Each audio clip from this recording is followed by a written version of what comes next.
fifth graders, welcome to day 2 of week 1 for our ELA lesson. So our targets for today's lesson are, I can demonstrate my understanding using my understanding of figurative language, and I can understand why authors use specific words and phrases in a story. All right, before I get into this lesson, I'm going to tell you what your assignment is. So you are to watch this video, listen to or read the book Owl Moon. If you have that book at home, you are more than welcome to read it yourself. If you don't, you can watch it on YouTube by simply typing in Owl Moon, or you can use the link that we've provided to you. After you read or listen to that book, there is an assignment online that we would like you to complete. After you have done that, we would like you to do the Think Central test on Tuckett's Travels, which I'm told you know how to access already, so I'm not going to go over that. But if you need help, please reach out to your homeroom teacher and we will help you. All right, now to the lesson. What is figurative language? Figurative language is speech used to be more effective, persuasive, and impactful. So you can use figurative language in speech or in writing. Today we're going to talk about its use in writing.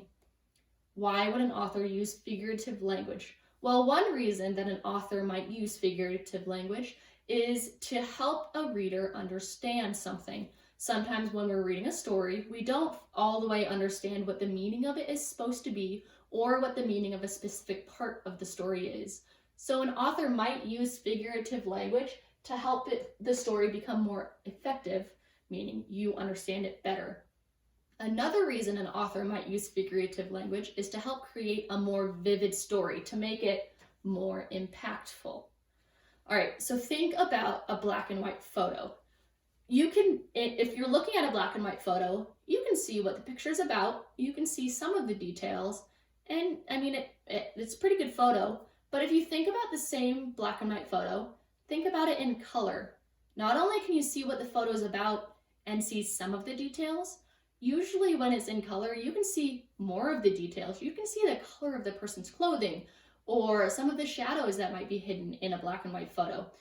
That's the same thing that figurative language does in books. When you're reading something that employs the use of figurative language, the author is simply trying to make the story more vivid in your mind to help you build a mental image of that story. All right, now I'm going to teach you about 3 types of figurative language. The first type we're going to talk about is personification.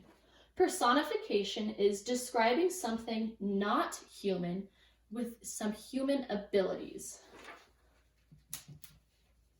The second type of figurative language is a metaphor. A metaphor compares 2 things, though they are not identical. You do not use the word like or as in a metaphor. The last one that we are going to talk about is a simile.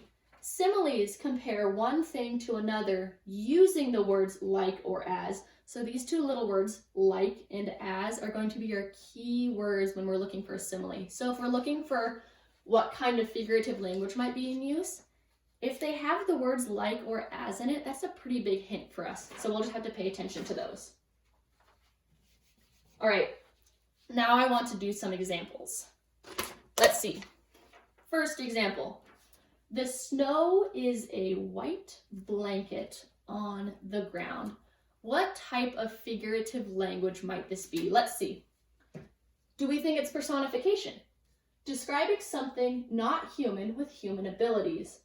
The snow is a white blanket. Well, snow is not human, so that could work. But a white blanket is not really a human ability, so I wouldn't say it's personification. Let's try metaphor. Metaphor compares 2 things, though they are not identical. No, like, or as. The snow is a white blanket on the ground. This is an example of a metaphor. You're not saying that the snow is actually a blanket, because I can't just, here's my blanket of snow. Instead, it's saying the snow acted like a blanket on the ground. When the snow is on the ground, it kind of looks like a blanket over everything. All right, let's do another example. His cheeks were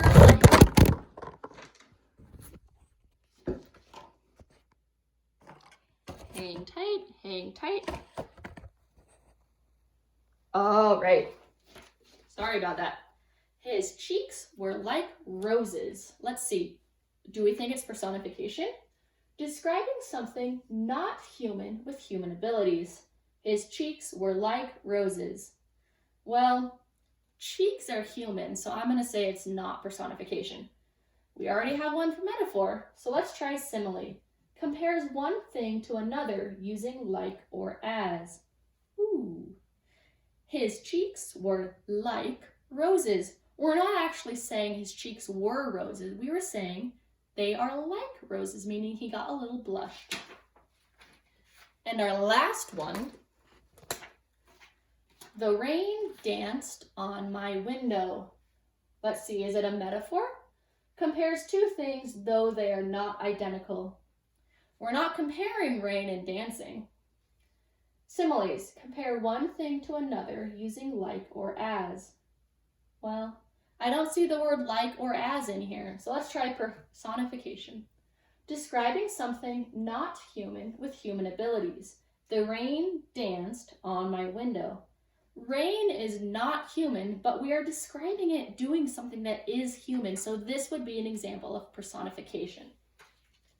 All right, on your assignment today, you are going to be asked to look at some figurative languages and decide which type they are. So the thought process that I just walked you through is one that I would suggest using while you are doing this assignment. If you have any questions, please ask your homeroom teacher. Thank you.